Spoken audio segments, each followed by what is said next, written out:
you, sir. Yeah, good Good evening. evening, everyone. My name is Nitish Srivastav, and on behalf of McLeod Pharmaceuticals Limited, I, I welcome each one of you for this evening webinar series, the allergy and comorbidities, the clinical pearls. Ladies and gentlemen, the McLeod has always been at the forefront to provide the adequate platform for the clinicians to interact, debate, and discuss the current clinical challenges and the issues. Today's webinar is one of such effort from our direction to handle the current challenges of the allergies. I'm really fortunate to have the elite group of the panelists out here. I'm sure so the clinicians all across who have logged in today for this webinar will certainly have some take-home message as a clinical pulse for their everyday clinical practice. So, and before I hand over the session to Dr. Ashwin, I'm extremely thankful to all the 2,000, over 2,000 clinicians who have logged in from across the country for this webinar. Thank you so much. Thank you, sir. So, before we start today's webinar, I would like to introduce the elite clinicians we have today on this panel. So, our moderator for today's webinar is Dr. Subir Jain.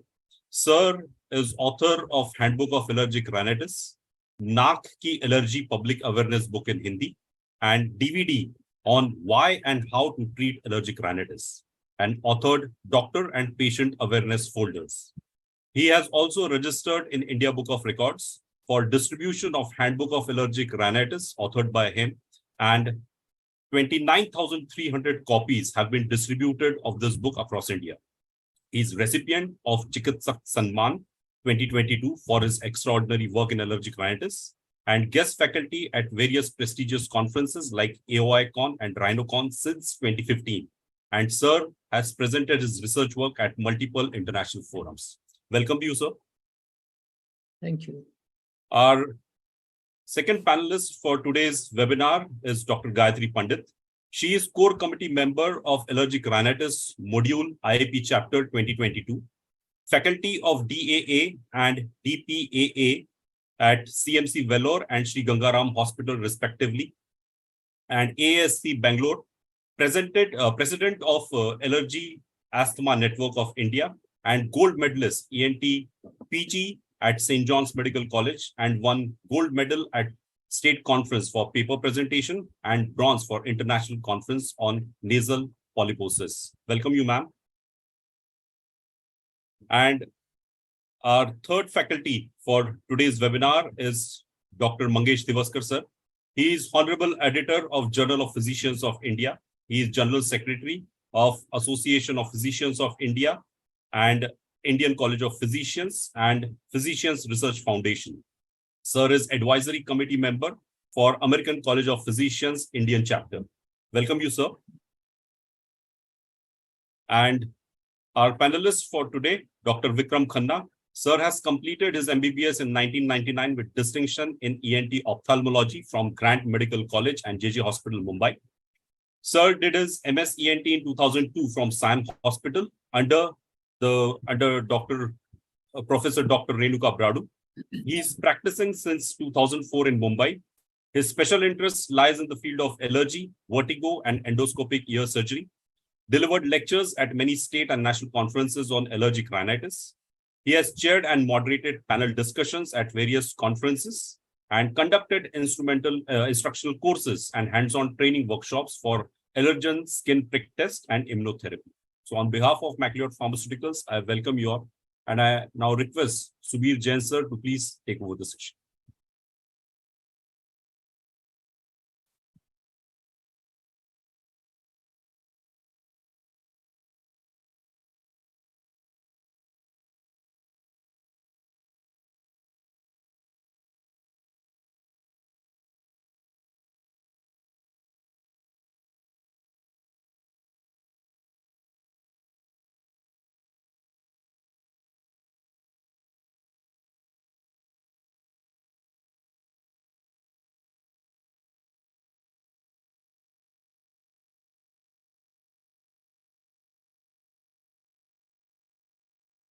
Good evening, everybody. At the outset, I would like to thank MacLeod Pharma, MacPhar Division, and the Chief of MacPhar Division, Mr. Nitesh Srivastavji, Dr. Ashwin, my colleagues, Dr. Gayatri, Dr. Mangesh, Dr. Vikram. It's absolutely a proud privilege for me to moderate this session. And as we all are aware that allergic rhinitis is clinically defined as a symptomatic disorder of the nose induced by an IgE-mediated inflammation after allergen exposure of the membranes lining the nose. Mind it, IgE-mediated, this is very, very important. Going ahead, it is an extremely common disease worldwide, affecting approximately 26% of the population. At some places, I would like to highlight that in the developed countries, European countries, the incidence and the prevalence is much, much more than underdeveloped countries.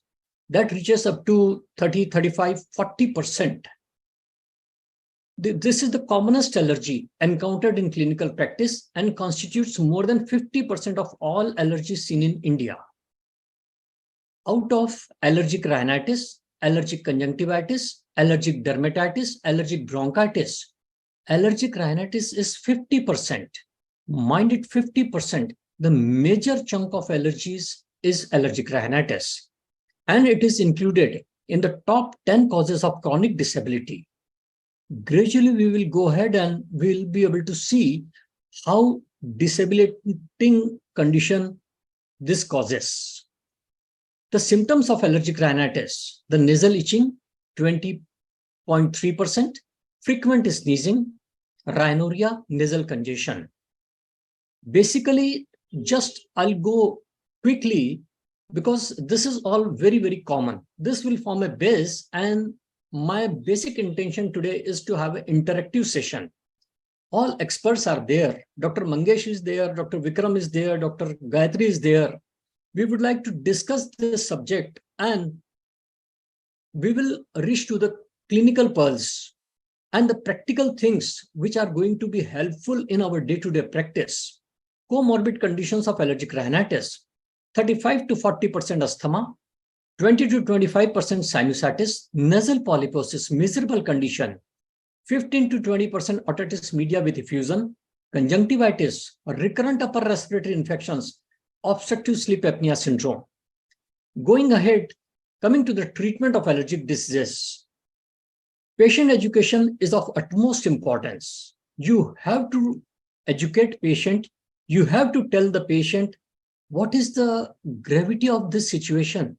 If that patient suffers from allergy or the allergic rhinitis, whenever a patient comes to me at my center, definitely I take a detailed class of that patient. If he or she is suffering from severe persistent allergic rhinitis, definitely I tell them comorbid conditions. If you don't stop allergy here, it may spread to the lungs, it may spread to the sinuses, it may spread to the middle ear. So you have to educate to the patient, and this is of prime importance. Going ahead, pharmacotherapy. Definitely today we will discuss mainly about pharmacotherapy. Then comes allergen avoidance and immunotherapy. So this is the basic protocol. This is the way how we should go ahead. Coming to the pharmacotherapy. Since very long, starting from the days of chlorpheniramine malate, different antihistamine drugs are available along with the anti-leukotrienes. Cetirizine, Avastin, hexofenadine, loratadine, desloratadine, levoisomer of cetirizine, levocetirizine, rupatadine, and belastin, and anti-leukotriene montelukast. Going ahead, what is the latest in the treatment of allergic rhinitis? At this point of time, the latest antihistamine is belastin. And the latest combination of intranasal steroid and decongestant is fluticasone furoate and oxymetazoline. Then comes allergy testing and immunotherapy. And the upcoming therapies are allergoid immunotherapy, intranasal immunotherapy, DNA-based vaccine, recombinant allergens, and biologicals. Today, we are mainly concentrating on pharmacotherapy, and that is bilastine and the combination of bilastine. What we would like to know about bilastine in short is that this is the modern second generation H1 antihistamine, has the highest number of desired properties, 10 for a modern antihistamine according to international ARIA guidelines. Allergic rhinitis and its impact on asthma. This is the guideline. 10 out of 10 points are there favoring bilastine. What are those? Coming to the introduction of bilastine, it is the new H1 antihistamine which has been shown to be safe and highly efficacious at a therapeutic dose of 20 milligram. Symptomatic treatment of rhinoconjunctivitis. In allergic rhinoconjunctivitis, now this is drug of choice. What is the dosage? 20 milligram per day. But in pediatric age group, from 6 to 11 years is 10 milligram per day and should be taken empty stomach. Coming to the pharmacology, mechanism of action, selective inhibition of peripheral H1 receptors, highly selective for H1 receptor, rapidly absorbed after oral administration. Tmax is 1 to 1.5 hour, onset of action 30 to 60 minutes, half-life 10 to 12 hours, bioavailability 61%, prolonged duration of action, OD dosing 26 hours. What else we want? Once a day dosing, does not undergo any hepatic metabolism and is excreted mainly in the feces. These are all the points which favor bilastine to be used in our day-to-day practice. On the top of that, definitely once we prescribe a molecule, we want to be very sure about the safety profile of that molecule. Cardiac safety, yes, bilastine is. It doesn't affect QTc interval. Renal safety, no accumulation of bilastine in renal insufficiency patients, and therefore no dose adjustment in renal insufficiency. If a patient has got a single kidney or renal failure problem, concomitantly he or she is suffering from allergic rhinitis, we can very well safely give bilastine. CNS safety, the main concern is drowsiness, sleepiness. Bilastine 20 milligram did not cross the blood-brain barrier, and if a drug doesn't process blood-brain barrier, it is not going to cause sedation. And that's a wonderful thing nowadays in modern life, starting from school-going guys, working people. Nobody wants a drowsy drug. They want to be alert. And that's really a wonderful point of bilastine, and it's very safe in driving and in other ways also. Lowest occupancy of brain H1 receptor and bilastine antihistaminic activity. That's one of the biggest point. Mind it, 3 times higher than cetirizine and 6 times higher than fexofenadine. This is something very, very important, where bilastine has got a much, much better antihistaminic activity than cetirizine and fexofenadine. Going ahead, attributes of bilastine. Bilastine does not produce driving impairment after single and repeated doses also. A single dose of bilastine 20 milligram will not affect safe flying performance. Even a pilot can take bilastine if he has got allergic problem. Differently from most antihistamines, bilastine does not increase the CNS depressant effect of lorazepam. Unlike other second generation antihistamines such as cetirizine, it does not increase alcohol effects on the central nervous system. So you see all the points, they are in favor of bilastine. Going ahead, coming to the pediatric age group, for symptomatic treatment of allergic rhinoconjunctivitis, seasonal and perennial, and also urticaria, bilastine is indicated in children aged 6 to 11 years. Mind this, at this point of time, clinical trials have proved that safety profile, and you can use from 6 elements onwards, but weight should be more than 20 or at least 20 kilogram. 10 milligram OD is the dose. Oral suspension is also available, and there we can use 10 milligram of bilastine. 4 ml of oral suspension contains 10 milligram of bilastine. So 5 ml, mind it, 1 TSF, no, slightly less than that has to be given. Going ahead, clinical and molecular allergy, there are different clinical trials and consensus of different experts of different fraternity, and everybody has said that yes, bilastine is very safe in allergic rhinitis and urticaria with or without concomitant diseases or hepatic renal impairment. There is absolutely no problem, and this is something, all points, they go in favor of bilastine. Different studies have been done, and the beneficial properties: non-sedative, once daily dosing, highly efficacious, lack of cardiac side effects, safe even for elderly.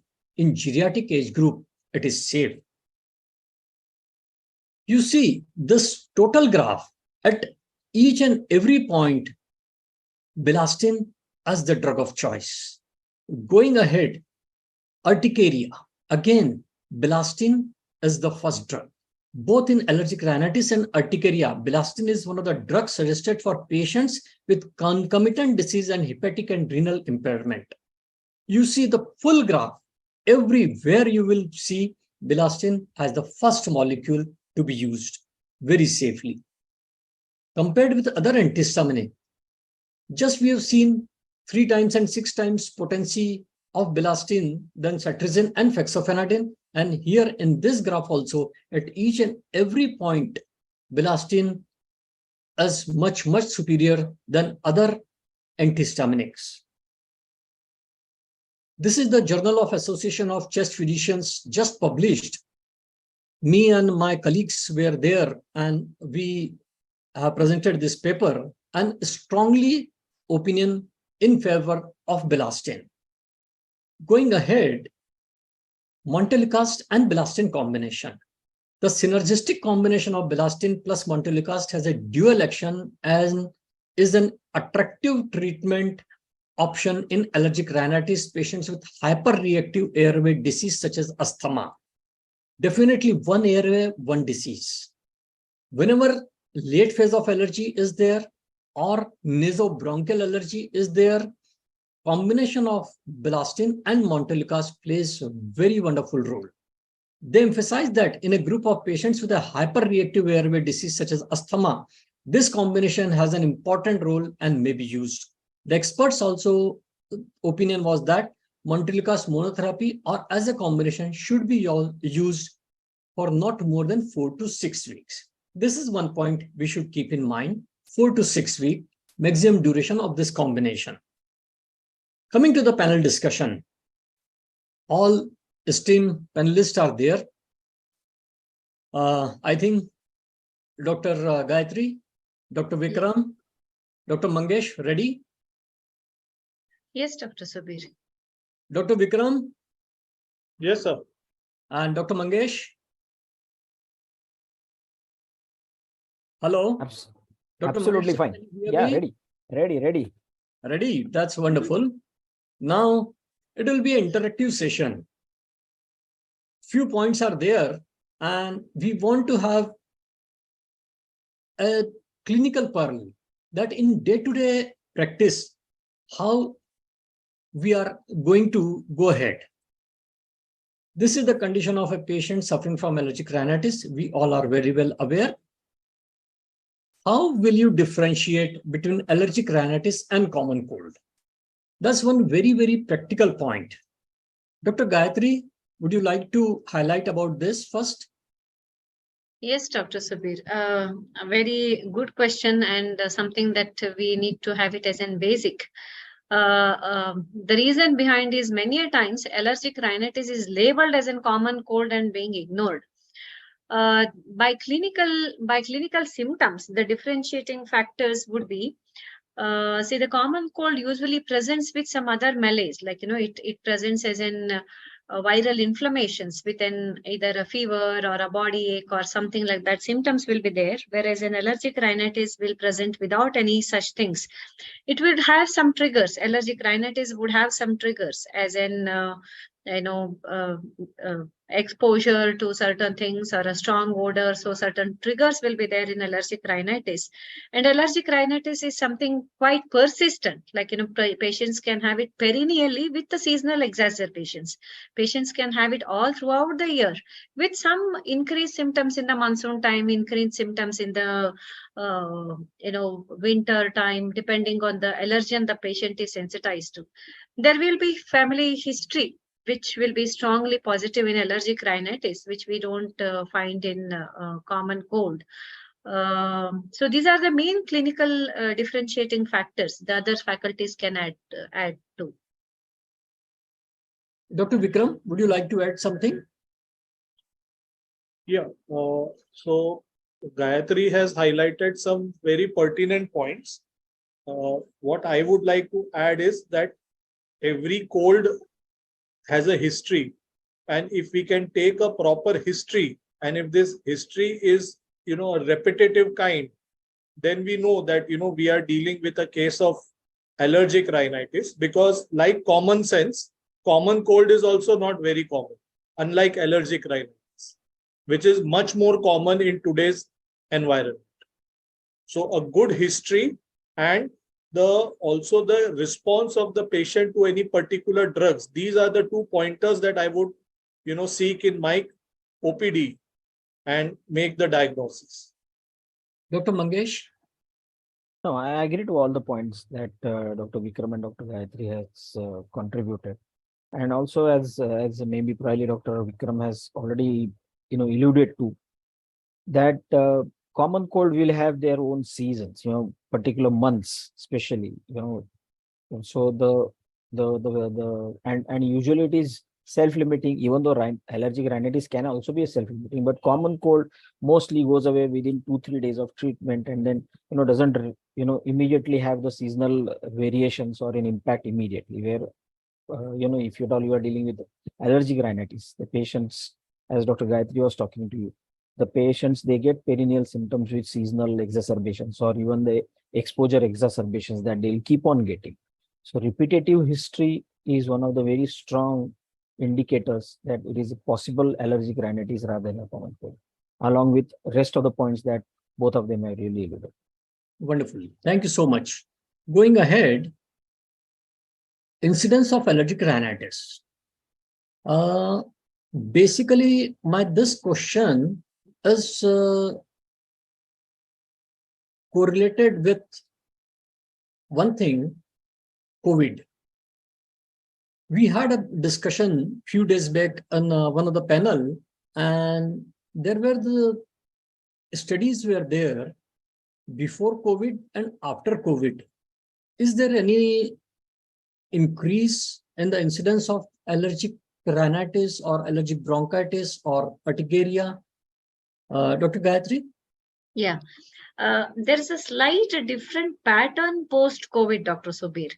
Okay, so what the most common, the age group that presents to us as an ENT, in an ENT OPD is between the 20s to 30s is a peak age that we usually see. We don't see an allergy setting up at the age of 40s. Patients might come, but would have had the disease already for many years. But the disease doesn't set in at later 40s or something. That is what we found post-COVID time, that the disease started in an elderly patients or in the like quite at a later end of the their middle age. That's the one thing that we observed post-COVID, at least in Bangalore. The other thing and other pattern is also that a very young child. We don't expect allergic rhinitis to be there below 2 years of age, because it takes at least 2 seasons for a child to get exposed to. Very early presentation and very late presentation, which were like 2 little different variants that we saw post-COVID. And in general, if I have to talk about the incidence of allergic rhinitis, See, Bangalore is called as an allergy capital, so we are still probably peaking, and I would say that we are kind of in plateauing most probably, but we see lot of cases coming from a 2-tier and 3-tier cities now.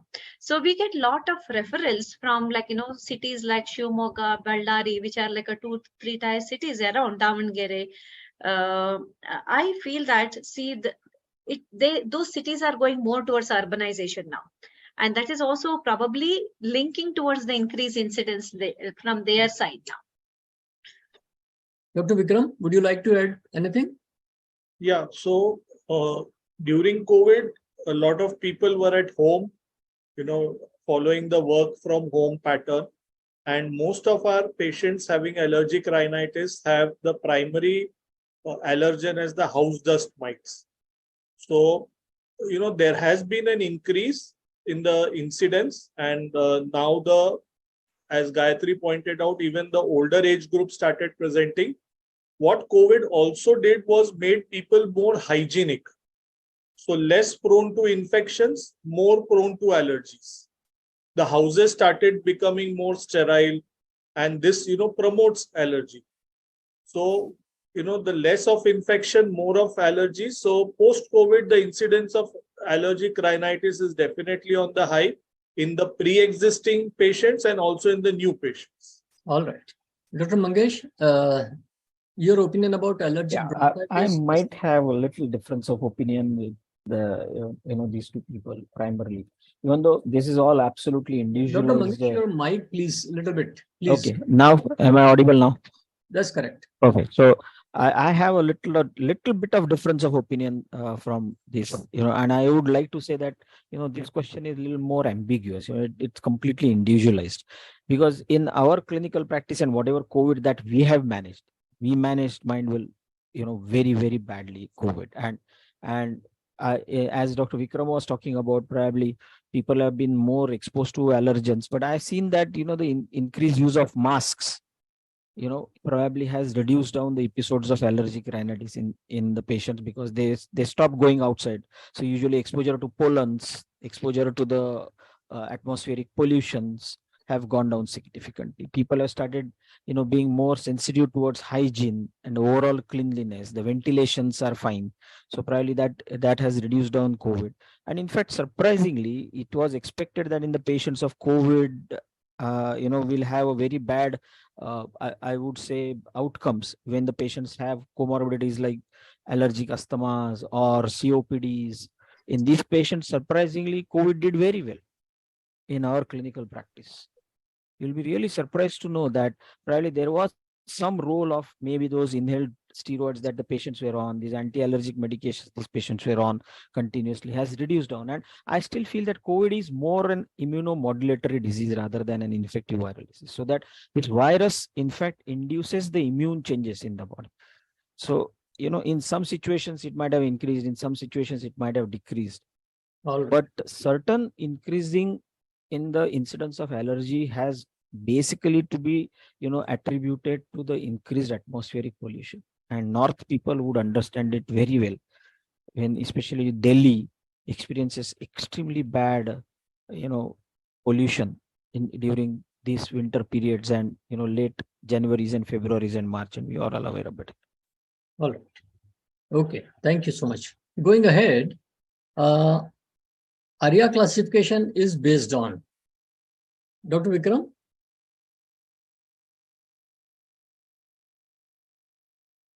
Dr. Vikram. Yeah. Option C, duration of symptoms and severity. Mainly, that's upon the severity and duration. All right. Yes. Dr. Gayatri, do you agree about ARIA classification? Yes, I do agree. Okay.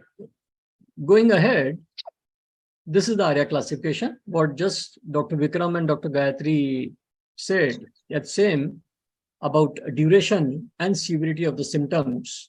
And basically, the importance of this slide is that the total treatment protocol is based on ARIA classification. We go ahead, we select the antihistaminic drug, intranasal corticosteroids, and everything, and duration of the treatment. It's all based on the ARIA classification. Going ahead, what do you say about the importance of history in allergic rhinitis? Dr. Gayatri, how much this is important? I would tell that it is a whole lot important. It is probably, for somebody to differentiate themselves as an allergy specialist, it is not the test or immunotherapy, it is your history which differentiates you from whether you are an allergy specialist or not. And we get into the history so much that it is not just about the symptomatology. We ask so much about the environmental history. We ask about patient's bedroom, we ask about patient's kitchen, we ask about the cockroach, we ask about the dogs, cats, everything, the surrounding anyway, the how is your do you have empty plots, you do have any constructions going around. So there is a lot of history. What I meant to say is there is a lot of history which goes into the allergic rhinitis to understand the severity of the disease, whether to understand whether it is an IG mediated disorder or not, and whether to understand the presence of comorbidity. So and the diagnosis of at least for the allergic rhinitis and most of the allergic conditions, the diagnosis lies on the history alone. Little bit contributions from the examination and test maybe for the better diagnosis and treatment, but everything basically lies on your history taking. Correct. Dr. Vikram, do you agree? Yes, I agree with Gayatri. History is at 4 levels. First, the symptomatology, that means the duration, the severity. Second, the family history. Third is the history of comorbidities. And fourth is the history of prior treatment. This is how this is important, Dr. Vikram. Please elaborate this last point. Well, prior treatment meaning sometimes the patient gets medicated either by a chemist or by a family doctor who's not MBBS. That means either a homeopath or Ayurvedic doctor. Sometimes friends, sometimes internet, and rarely an ENT. So we need to know the drug history of the patient. There are certain drugs also which induce rhinitis. So we need to be very careful. And, we have a lot of anti-allergic armatorium. So patients also, want something new, something better, the best available in the market. And, we need to satisfy those emotional expectations of the patient also. So that is what I call a total history. And as Gayatri rightly pointed out, a good clinician can diagnose this 99 out of 100 times by history alone. Rarely you need to, examine the patient. The allergen test is only to identify the allergen, not to establish the diagnosis. What do you say about total IgE?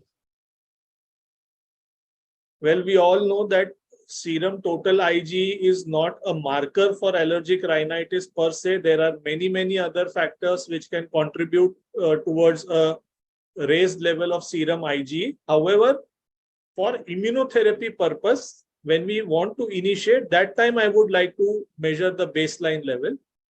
Otherwise, no. Okay. Total IgE, can I add that? Yeah, please. Yeah. Total IgE should not be a practice to diagnose allergic rhinitis at all or any other allergic conditions as an alone, but you could take it as a guide to decide on the severity of the disease. Sometimes in some specific condition, like if you are thinking of allergic fungal rhinosinusitis, total IgE something above 1000 is considered as in your prognostic factors. So in only such certain conditions, again in certain asthma phenotypes, total IgE on a higher side also indicates to the severity of the disease. And in specific cases, when you are thinking of a biological treatment, again in a phenotypic, you require a total IgE, but not for a straightforward diagnosis of allergic rhinitis alone. Absolutely should not be used as a primary test at all. All right. Okay. Going ahead. A 35-year-old male painter by profession has untreated cold since last 5 years. Now complaining of severe headache, shortness of breath, snoring, of watering from eyes, diminished hearing and heaviness in the ear. What probable diagnosis do you have in your mind? What is the underlying cause for this suffering? Dr. Mangesh, would you like to initiate with what's do you So think? it's obvious, basically the whole scenario goes down towards the diagnosis of usually, allergic rhinitis, but also probably he has a tendency, it indicates that there is also an inflammation which is on. So he'll also need to rule out maybe probably a low inflammation of the nasal mucosa, or maybe possibility of a polyp, which is again a common feature, especially in this. So because of his professional challenges and with the complaints, probably he also has additional sinusitis. Shortness of breath suggests that either he has got an upper respiratory blockade, so inflammation of again the upper respiratory tract, and maybe I would also like to rule out the polyps in him. And there is definitely difficulty in breathing also. So would you like to go for pulmonary function test? No, not at all. Clinical examination should give us a clue usually in this. If at all the patient has some chest signs, or patient complains of breathlessness with wheezing, so that will decide whether, so not all the patients who are complaining of breathlessness should be submitted to pulmonary function test. Right. Dr. Gayatri, what do you say about? Yeah, so I would think this as in multi-comorbidities actually. So the probabilities of, since you are telling that there is an headache and there is an otitis media with effusion kind of a features in your this thing. So I'm suspecting some obstructive component too. So probably allergic rhinitis reading into CRS with nasal polyps and some secondary changes. And definitely looks like there is a lower airway involvement. Okay, I would slightly want to differ here with Dr. Mangesh that, in many patients, many of our patients are in fact a poor perceiver of the symptoms. And even if when they have a bit of an, asthma kind of a symptoms, they would accept it over a period of a time. And when we do a pulmonary function test, it is quite visible that we find, a good obstruction with a good broncho reversibility too. So this has happened many times in our clinical practice, otherwise which is easily which we easily miss, and we treat it only as an allergic rhinitis. When we subject them for an pulmonary function test with a little bit of a clue from the history, we do find it. So I would definitely want to get a pulmonary function test for this particular patient. And as an allergy practitioner, for an allergic rhinitis, the association with an bronchial asthma is so high that we do it ourselves now. This is the overlapping of two different branches, chest physicians and ENT. Chest physicians, they start using nasal spray, and Yes, so ENTs, basically, we'll they be more start doing clinical. pulmonary We'll be function more test. towards Even we'll be more I'll towards agree with clinical side. Gayatri, even in my practice, since now it's almost 20 years I'm into allergy practice, and in each and every patient, whenever I perform allergy testing, a skin prick test, definitely pulmonary function test has to be done. And to my surprise, in so many patients, you take detailed history, no problem at all. I think there is a social stigma with the word asthma dama. That's the biggest problem, number one. Number two, in day-to-day life, they are not able to point out and diagnose and reach to a conclusion that they are suffering. So just by doing a pulmonary function test in outdoor, I think we help them out. And that's the way we go ahead. Dr. Vikram, would you like to add something? Yeah, so it is very clear from the current complaints of the patient that there is a rhinosinusitis component, there is a otitis media component. What is also important in the history that you're given is a 35-year-old male painter. So there could be an overlap of occupational rhinitis, which is, aggravating and adding fuel to the fire. He's a young male painter, so daily exposure to paint, which we know is, can be very, any strong smell or toxic smells can give rise to. So I would be, a little bit concerned about that also. It may be a minor constituent, but it can act as a daily trigger and give rise to something known as persistent mild inflammation, which is a hallmark of chronic rhinosinusitis.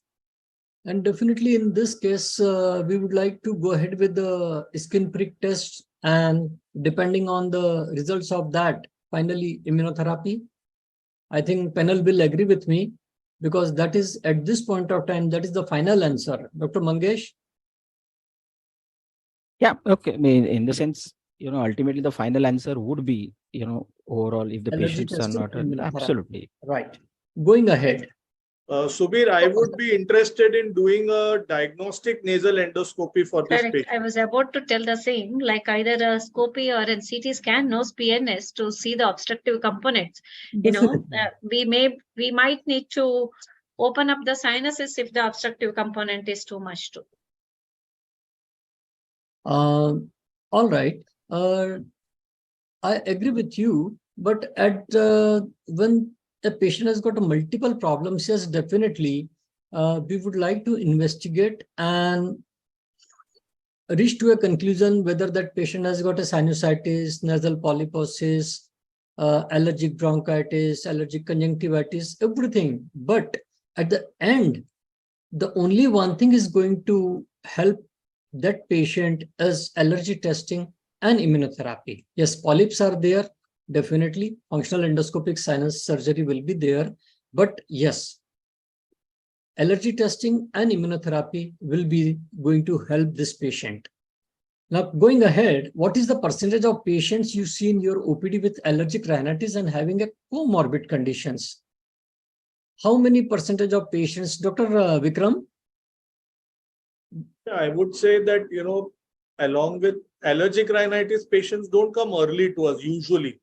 They come after a year or two, and there is usually some comorbid condition. So I would not like to express in specific percentages, but I would say almost 60 to 70% of them do have a comorbid condition, either pulmonary or conjunctivitis, one of the two.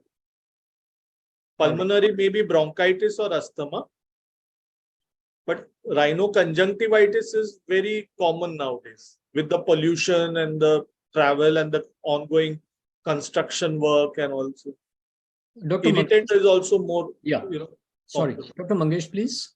Yeah, absolutely. I agree to Dr. Vikram, and most of them, I would not probably able to tell you in the percentage form, but most of them will come to us because they've been primarily managed initially with the primary care people, then they go to some other people, and then ultimately when they come to us, they'll see some homeopaths, some parallel practitioners, they'll try some home remedies, and then they'll come to us. So usually most of the patients will come to us with associated comorbid conditions. All right. Going ahead.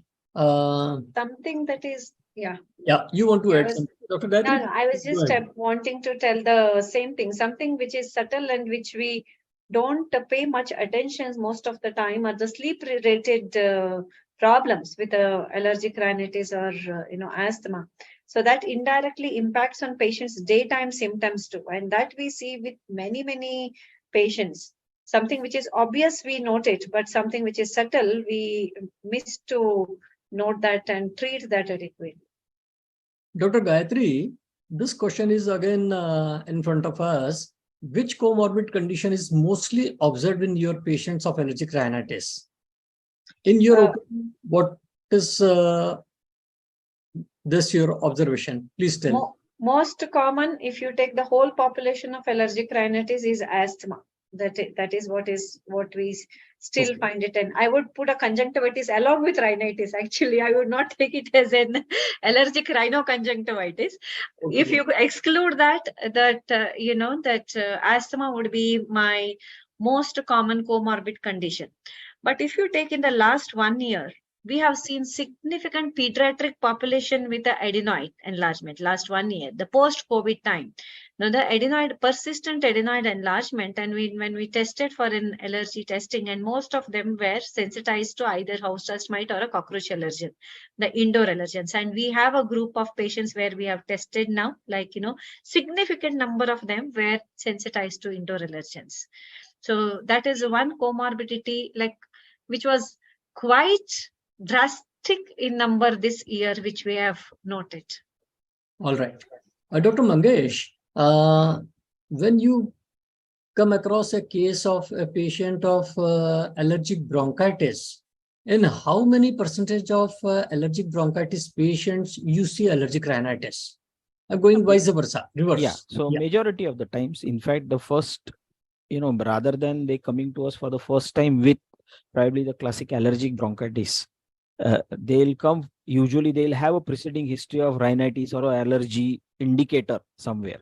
And as both of them, Dr. Vikram and Dr. Gayatri, and even you have alluded that history taking would be definitely a decisive factor in this, all these patients. So we see quite commonly, we see these patients coming to us with both the presentations sometimes simultaneously. All right. Going ahead, what is the severity of allergic rhinitis in patients with comorbid conditions? Dr. Vikram? Yeah, by the time the patients come to us, they are moderate to severe in severity, either intermittent or persistent. That would be, a different thing altogether. But by the time patients come to us, they are no longer mild. They are moderate to severe. That is when they come to a specialist. Yeah, definitely. Going ahead, how to differentiate between CSF leak and allergic rhinitis, rhinorrhea? Dr. Gayatri? Yeah. See, in allergic rhinitis, the rhinorrhea will be watery, which is like both watery and even in a CSF leak. So that's why the confusion here. But in rhinorrhea, which is watery rhinorrhea, which is associated in allergic rhinitis, will be bilateral. You won't have an unilateral kind of a thing. Whereas in CSF leak, it will be unilateral leak, okay? And it will be more with a pressure, like, where when the patient puts a pressure or bends forward, that is when the CSF leak will occur. And it won't have any other symptoms of allergic rhinitis, like a typical symptoms, like in the two most typical features of allergic rhinitis we always tell is an histamine mediated, which is sneezing and pruritus. So those sneezing and pruritus will not be there in CSF leak. If you want to have a simple test, bedside test, we tell it as an halo sign. Take the secretions over to the kerchief. If it is a CSF leak, you will find a halo around, whereas you will not find such things with allergic rhinitis. So other radiological based diagnosis with an MRI, all those things are there, but this is on history and the simple clinical examinations are these things. Dr. Vikram, any biochemical test, biochemistry helps to differentiate between an allergic discharge and a CSF leak? Yeah, the CSF leak we can confirm by doing a beta-2 transferrin test. Also, you can do an examination of the fluid, which will, show you WBCs and electrolytes, which will be absent in a allergic rhinitis fluid. And also the sugar levels of CSF. So the fluid. So that also is a simple test. Estimate the even the eosinophil levels, especially in the patients. Now, this is for practical point I would like to discuss with the panelists that are there any specific challenges in the management of allergic rhinitis or allergies in patients with comorbidity? If a patient is suffering from sinusitis, nasal polyposis, Dr. Vikram, when a patient of chronic rhinosinusitis with nasal polyposis comes to you, how do you go ahead? What are the challenges? Because nasal endoscopy, CT paranasal sinuses, going ahead with functional endoscopic sinus surgery, and allergy test immunotherapy. But what is the real challenge? How difficult do you find to manage such cases? What are the practical tips you would like to give to the people who are listening this webinar? Dr. Vikram, please. So in such a type of a patient, you need to be very specific right from your first consultation that the patient does not have one, but there are multiple morbidities involved. The root cause is allergy, and treatment by pharmacotherapy does not mean cure. It will only give temporary relief as long as you use the drugs. Unless you change the pathology, that means the immune mechanism, the problem is going to be persistent. Symptoms may get relieved for a specific time period using either oral or topical therapy. Once the patient is convinced, then you have to treat, when you give a prescription, it has to treat both the primary symptom of the patient, that is obstruction, and the root cause of the problem, that is allergy. So you need to decongest and give an anti-allergic both. Now, also we need to counsel the patient that you will feel better. That does not mean you have got all right. It means that the pharmacotherapy is acting, and then we need to address the root cause of the problem. In the first visit itself, I would not, tell the patient that he or she may require surgery, but I would definitely tell them that yes, we need to investigate you, but before that, we need to stabilize your system, control your symptoms, go for either radiological investigation or for an endoscopic examination, and then take a call whether you would require surgery or not. So initially we just counsel them regarding the pathology that is affecting them and give them the investigation options. The moment you say surgery may be required, such patients may not come back to you. I am speaking from a pure private practitioner's point of view. We can treat such patients only if they come back to us. So give them only the relevant and limited information that will make them come back to you again. And then you sell them the skin prick test, the endoscopy, the CT scan, and finally the patient buys the surgery. I don't sell the surgery to them. Now, you both ENT surgeons are in front of me. I would like to know the percentage of recurrence of nasal polyposis cases when we do functional endoscopic sinus surgery. 2 points are there. Mind it, only functional endoscopic sinus surgery and functional endoscopic sinus surgery along with allergy testing and immunotherapy. In first case, doing only FES, what is the recurrence percentage? Yeah. Dr. So Vikram, go ahead. Then Dr. Gayatri will say. Yeah, so if I do only a functional endoscopic sinus surgery without allergen testing and immunotherapy, 100% recurrence is going to occur. All right. There is This is hardly any patient who will not recur because you have not addressed the root cause of the problem. Correct. If you do allergen testing, give immunotherapy, do the surgery for removing the obstruction and for creating space for your nasal sprays to act and for the douches, then I would say if the patient follows the immunotherapy course, follows the avoid measures, takes the relevant medications, then the recurrence rate is as low as 10 to 12%. It should not be more than that. But such patients are 10 to 12% only of your practice. Dr. Gayatri, your opinion about this? yeah. See, absolutely agree with him that only functional endoscopic sinus surgery is not the end solution at all for CRS with nasal polyps. What the protocol that we follow is like a sandwich therapy. We start with a medical line of a management, keep the disease under control, and then slowly see if the surgical line of a management is required. And the surgical line of a management, and we do explain that that is not like in total solution to the end point to the polyp. It is only to open up the space so that our medicines can go inside. That is a reason that I'm operating so that my medicines can reach till the places that it is supposed to reach. And at the same time, parallelly, we will be evaluating for patient with the skin prick allergy test. We will be doing pulmonary function test for most of the CRS with polyp because the association with asthma will be very high for CRS with polyp patients. And post-surgery, we initiate immunotherapy. Post-surgically, so that is what I meant by a sandwich therapy. So post-surgically, we start a immunotherapy and we do take tissue biopsy per operative to know the eosinophil count per high power field.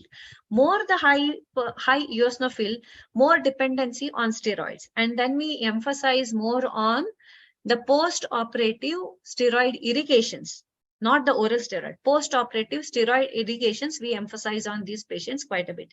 And we know that not all CRS with polyp patients again are because of the allergic etiology. There are some, CRS with nasal polyps which are from a non-eosinophilic background too. So such are the patients who are actually difficult, I would say. If they are allergic, it is easy for us because we can initiate a immunotherapy. So such are the patients, I think, who are having a recurrence. Like, ARD, aspirin exacerbated respiratory disease. It is eosinophilic but non-allergic. So those are the patients who will show high amount of an recurrence. But if we do the sandwich therapy kind of a treatment, then you will see that the recurrence rate is very, very minimal. Going ahead, Dr. Mangesh, before beginning the therapy for allergic bronchitis, I would like to say here, or allergic rhinitis, because definitely you must be treating allergic rhinitis as well as bronchitis, one airway, one disease. What are the main factors you consider? What are the points you take into consideration before beginning therapy for allergic bronchitis or allergic rhinitis? Dr. Mangesh. So usually the regular is as has been previously discussed, is this that go for a good history taking, and then depending on the presentation and associated comorbid conditions, you would definitely like to investigate. And usually the as Dr. Gayatri has already pointed out that in some situations and select situations we also go for a skin prick test, and I would like to perform a PFT in select scenarios. IG testing and the rest of the things I would be little reserved on. And of course, I would like to do my basic hematology as well in these patients. And in some select scenarios, maybe probably scans and radio imaging, both of the chest as well as the paranasal sinuses, or maybe probably the entire ENT would be definitely required depending on the history of the patient. And of course, the other comorbid conditions like diabetes and all that would need to be really considered in these patients for sure. All right. Thank you. Thank you, Dr. Mangesh. Going ahead, in general, what is the first line treatment you prescribe for the patients with allergic rhinitis? Dr. Vikram. Yeah. So the first line treatment would be a modern second generation non-sedating antihistaminic to begin with. Okay. Then, depending on the phenotype of the patient and whether the patient is a runner or a blocker type, the further treatment will be titrated accordingly. Okay. Plus, if there are any comorbidities, those will also need to be addressed, but at a later stage. But initial first, as you said, drug of choice, the first drug will be a oral non-sedating second generation modern antihistamine. Dr. Gayatri, what's your choice? I agree with him. So only thing is that, depending on the classification, area classification, if it is only a mild, mild intermittent, only antihistamines would suffice. But if it is a mild persistent or a moderately severe intermittent, then the intranasal corticosteroid nasal sprays also, takes a role along with the antihistamines, and the plus or minus the montelukast, as in not in the preference, this one. That's according to the area guidelines too. What are the basis of selection of nasal spray? Coming to the nasal sprays, what is your choice? Along with the antihistaminic, do you use antihistaminic nasal spray or intranasal corticosteroid nasal spray? Dr. Vikram, please highlight. So, if my patient is someone, say a housewife or homemaker, as is better known, or someone who's at home, then I would not mind putting this patient on fluticasone propionate because they can take the spray 2 times a day. But if the patient is a working professional, then I would like to initiate treatment with fluticasone furoate. If the allergic rhinitis phenotype is moderate to severe and there is a bronchitis or asthma component, then it would be a combination spray of fluticasone furoate with azelastine for the first bottle, and then taper it down to fluticasone furoate.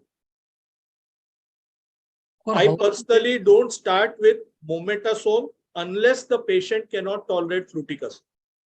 Okay, Dr. Gayatri, your opinion, please. In a very young child, if a child is around 2 years, that 2 to 6 years category, if I have to use a nasal spray, I would still prefer a mometasol as in molecule for the safety profile, or a fluticasone furoate, because both of them are approved for the age of 2 years and above. But in an adult, I would prefer a fluticasone furoate molecule, because the glucocorticoid receptors affinity is quite good, and the safety profile is also good. So I would stick on to that. In my personal practice, the usage of azilastine with intranasal corticosteroid nasal spray is very less. I have seen that over a period of time, the acceptance for this molecule by patients is not that very great. And if I use this as a primary nasal spray to begin with, their experience with a nasal spray is not going to be good, and it's going to be difficult for me to convince them to use a nasal spray for a longer time later. I reserve it for a patients who didn't find a benefit with a nasal spray, intranasal cortico, steroid nasal sprays alone, and required oral antihistamines persistently for a longer time. So, who are severe runners, whom I could not control with the regular conventional therapy. So I reserve it only for them. Otherwise, my choice will be fluticasone furoate for adults, mometasone molecule for a pediatric population. All right. Right. Going ahead, does elderly patients of allergic rhinitis are comfortable with use of nasal spray? Because there is a typical technique that how to use the nasal spray. So, Dr. Vikram, what do you say? Yeah, the elderly patients are comfortable if you teach them properly. Okay. Left to them alone, they will not use a nasal spray. They would prefer using a oral agent. But an elderly patient who has from young age started antihistamine, was using cetirizine and other things, would have to be convinced to use a oral antihistaminic. So if we teach our patients how to use a nasal spray, whether young or old or middle-aged, they will use it properly. It has to be taught to them, not one technique, but there are 2-3 techniques, whichever the patient finds most comfortable. And elderly people are usually more compliant with the treatment because they desire a better quality of life at that age group. Plus the avoidance of side effects with antihistaminics, which they have used a lot in the past. It takes a little convincing to tell them that the newer ones are much better, but still given a choice, I think they would prefer a spray not having, because there are other morbidities like diabetes, blood pressure, or something else to take care of. So they would want less number of pills. Okay. Dr. Mangesh, as we see a lot of patients of nasobronchial allergy, and especially in your outdoor, lot of patient of allergic bronchitis, 50-60% they suffer from allergic rhinitis. Specifically about how to use inhalers, how to use nasal spray. Is there any difficulty in elderly or in patients? Because so many times what happens if we don't guide them properly, if we don't tell them how to use nasal spray, how to use inhaler, it becomes a real difficult situation. Patient doesn't get the optimum benefit which we expect. Yes. So, What's your opinion? Just yeah. highlight the points. Yes, yes. So you are already highlighted, and when even Dr. Vikram has also, beautifully talked about it, that the patients can be guided properly once you probably teach them how to do it, and most of the times over a period of time. And I am here more talking about the intranasal sprays, because for the inhalers orally or probably they have other choices as well, and especially the oral inhalation, we have got other methods to really simplify the technique. But unfortunately, for the nasal intranasal therapies, we still do not have too many simplifying techniques.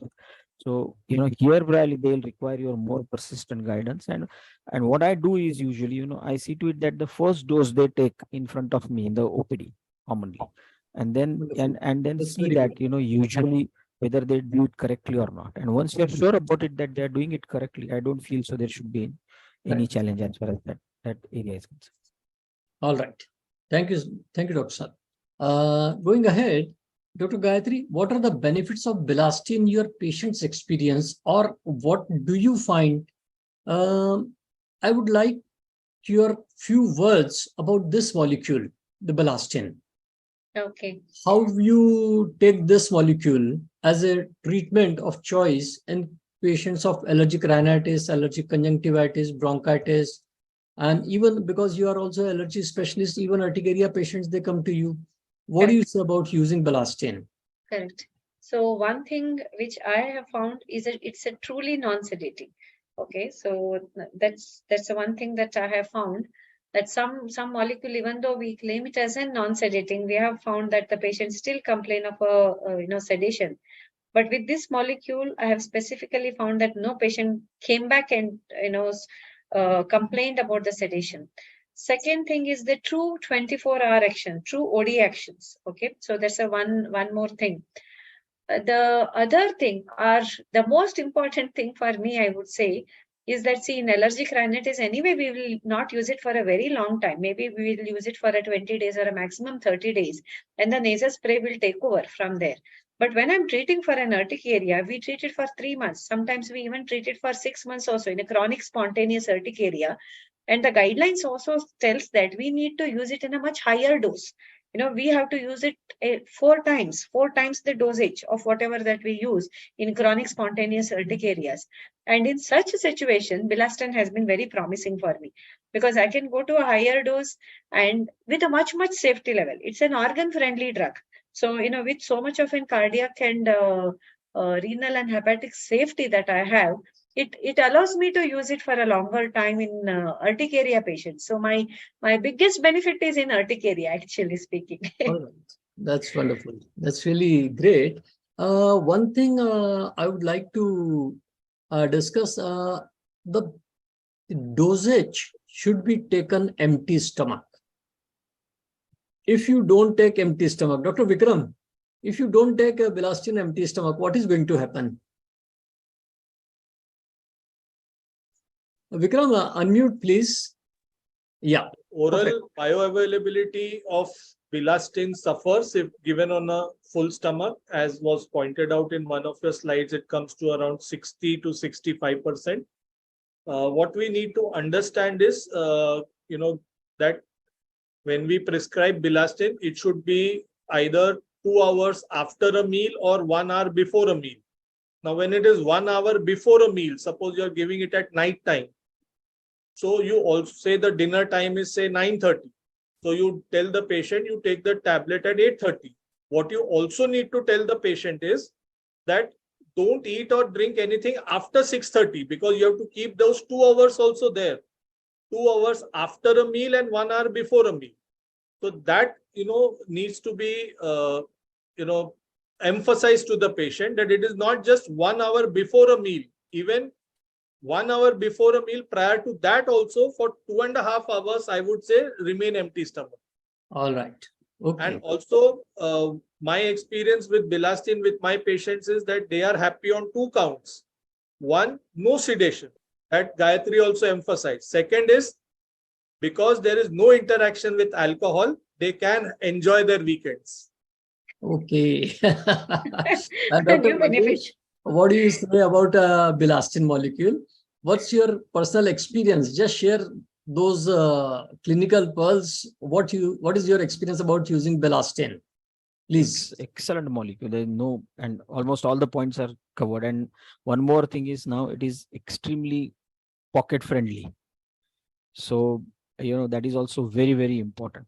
So apart from all the other benefits, and Dr. Vikram has really rightly pointed out, as far as there is no interaction with alcohol at all. So usually, so truly non-sedating drug, so friendly, so organ friendly, almost each and every situations with whatever the comorbidities that you have, systemic or local comorbidities you have, situational comorbidities you have, you can use this drug very safely. The only thing which I insist on my patients is this, that I prefer to give them in the morning times, so that they are mostly used to be there, empty stomach. So, I prefer the morning dosages more easily because it is easier for them to stay empty So stomach. need not to remember 1.5 hours. 1.5 hours, Dr. yes, Vikram exactly. So, was emphasizing. yes. Better to take in the morning. Morning times. That's wonderful. Yes. Great. Dr. Vikram, that's a take Yeah, home. I dose my patients at night before going to sleep. Okay. The reason is that post-COVID, nobody sleeps after dinner. Everybody is on social media on some platform, Correct. So usually 2 hours is there. So I tell them, take it before sleep so that when you get up in the morning, there is no sneezing, which is the worst time for an allergic rhinitis patient. Early morning, getting up with a bout of sneezing because of house dust, mite allergy is the most common thing. So, सोते वक्त खाओ, सुबह उठोगे तो छींक नहीं आएगी. All right. So coming to Dr. Gayatri, about increasing dose of antihistaminic, but I'm not talking about urticaria. I'm talking about allergic rhinitis or allergic rhinosinusitis, bronchitis. In this patients, do you increase the dose of antihistaminic if the patient is not responding to routine dose? What's your opinion, please? Yeah, I would rarely do that. There are rarely a situation where I had to do that. But if such situations are there, I would look into why the patient is not responding to. Maybe some the patient may be house test mite positive and the environmental control measures are not being taken well, and that's why the patient is not having a good control. If everything being taken care and still the patient is having the things, then I would think on increasing the dosage. But first I would look into why patient is not responding and look into the other factors where all I can correct that rather than just doubling the dose of an antihistamines. All right. So we are reaching to the end point and would like to have clinical points in the management of allergic problems, allergic rhinitis, and mainly about this nasobronchial allergy. To start with Dr. Mangesh, what are the clinical pulse? What specific things would you like to highlight about this, please? We need all to emphasize the importance of understanding the importance of diagnosing and a proper history taking allergic rhinitis. Dr. Mangesh, we need to really emphasize on the proper history taking and sensitize yourself that this is a common clinical problem which is treatable, and if you intervene really in a correct way, probably sometimes it can be reversible as well. And at least if not completely reversible, at least you can reduce down the not only the episodes but also the related complications to this allergic rhinitis. So, and here probably a proper step care management rather than a blinded therapies without trying to understand. There has to be a specific effort in trying to find out why this is happening, which will not only help you in deciding the therapeutic interventions, but also, as Dr. Gayatri was talking about, all the other modifications and the environmental changes and all those reduction in the exposure to all these possible allergens are possible. And of course, right time use of the drugs, right drugs, follow the protocols, follow the guidances, and guideline directed therapies would be a success, especially in these patients. Dr. Gayatri, sum up the complete what you think, what is there in your mind, clinical pearl, how to go ahead in management. Please go ahead. So I know that there are many more fancy diseases in the world, but though allergic rhinitis appears as a very trivial problem, it is something that requires definitely a special attention and a special care. And what also that we need to focus is on the persistence of the treatment. Many a times these allergic rhinitis patients are given only a short pulse therapy kind of a treatment, are never given a long-term treatment, and have never been addressed that this is going to be a chronic inflammatory disease. It has to be considered as seriously as any other chronic inflammatory disease, like how we treat a diabetes or a hypertension, because otherwise it's going to be there for a lifelong. So you treat it as seriously as that, and you focus on that, and you treat it within find out on the etiological cause, give an adequate pharmacotherapy for a required period of a time, do an environmental control measures and immunotherapy. in selected group of a patients who will definitely benefit and will have kind of a near cure. And you have made a huge change in their, patient's life by doing that. Comprehensive care. Yes. Great. So full and final comments from Dr. Vikram, and then we'll conclude this. We are on the verge of conclusion of this our webinar, and final comments from Dr. Vikram, please. Yeah, so I would like to say that number one, educate your patient. Very good. If your patient is educated, they will comply with the treatment irrespective of the duration. The treatment is pharmacotherapy, avoid measures, and immunotherapy. Very few cases we need to do surgery per se for allergic rhinitis, only if there is a severe DNS or there is massive inferior turbinate hypertrophy, where we do the surgery to relieve the blockage part. Second is always emphasize on the safety of your treatment. Patients have a lot of myths about the treatment, especially the sedation by oral agents. And, they hear, I don't know from where, that immunotherapy gives them anaphylaxis and all that. So, those myths need to be clear. For the clinician, he has to be absolutely sure that he is dealing with allergic rhinitis. If there is any comorbidity that needs to be diagnosed properly, either with a nasal endoscopy or with a CT scan. And most importantly, we need to reassure our patients that if they follow the proper treatment, remission is possible, and allergic rhinitis is not a disease of antihistaminic deficiency in the body. So they don't need to take therapy of oral agents at least lifelong, unlike diabetes or blood pressure where the pill remains with them up till death. Topical agents are much more safer, and we must use the correct ones so that they can be used for a longer duration, and all the side effects of the oral agents can be avoided, including tachyphylaxis. We have still not seen tachyphylaxis with the nasal sprays, at least. And we have to also teach them the proper technique. Correct. Allergy is not such a difficult disease to treat, provided you guide your patients properly and explain to them and spend some time with them, whether it is in the first consultation for taking history or the subsequent consultations. And counseling for immunotherapy must be right from the first consultation. They must know that that is the main treatment, not your tablets, not your sprays, not any tests. Correct. At this point of time, cure for the final treatment is immunotherapy for allergic diseases. That's wonderful. So thank you so much, Dr. Gayatri. Thank you so much, Dr. Mangesh. Thank you so much, Dr. Vikram. That's a wonderful discussion and really take home message for audience. And every day, every time, every minute, every second, we learn some or the other thing. And great learning session. Now handing over this session to Dr. Ashwin. Dr. Ashwin. Thank you, sir. Thank you so much. Thank you so much, sir. Now I request my colleague, Mr. Channa Keshava, to please give the vote of thanks. Thank you, Ashwin sir. Thank you, Subir sir.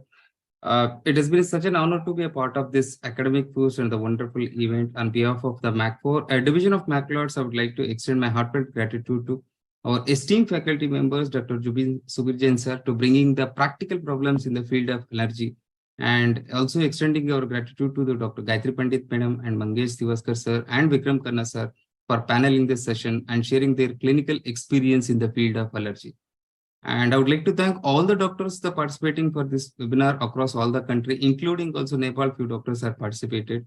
And I would like to also thank you to Dr. Ashwin and the Dr. Kamra sir from the Medical Service Department of the MAC Lords, all my field colleagues and my marketing team to making this program. I'm looking forward each one of your support to initiate this kind of program in future also. Thank you one and all. Thank you. Thank you so much. Thank you. Thank you. sir. Thank you, Dr. Thank you. Sabir. Well Thank you. moderated. Thank you. Wonderful. So, sir, with your permission, shall we conclude this meeting? Yeah, Yes. please. Yes. Thank you Thank very much. Thank you. So Thank you. from here, I'm ending this meeting. Thank you. Yeah, please. Thank you, sir. Thank you so much, Dr. Subir, Dr. Vikram, Dr. Pandit, and really, it has really been a wonderful the discussion, and I think a lot of take-home message for all the doctors who have logged in. Thank you. Good night, Thank good night, and you so take much, care. Nitish, sir. Thank you.